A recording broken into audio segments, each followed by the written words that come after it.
ওরে বাবা এত লম্বা। আর মিনি আর তোমার মধ্যে কতটা মিল আছে? শুধু খাওয়াকে নিয়ে ডিফারেন্স, বাকি সব সেম সেম সেম।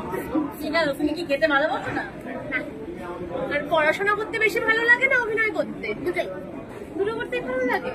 আর আবির আঙ্কেলের সাথে অভিনয় করে কেমন লেগেছে? মজা লেগেছে। একটু বলো শুটিংয়ে কতটা মজা? মিঠাই আবির আঙ্কেল বললে কেন হয়? তোমার বিয়ে হয় আঙ্কেল হয় না? বাবা আদ্রিক আঙ্কেল না, তুমি তো এটাই আদ্রিক আঙ্কেলের সাথে কাজ করোনি। এটাই বলি, কিন্তু তোমরা মিঠাই বলে ফেলেছো। শুটিং এ কি কি মজা করেছো একটু আমাদেরকে বলো তো। শুটিং এ নারকেলের জল খেয়েছি, নারকেল খেয়েছি, তারপর কোলে উঠেছি।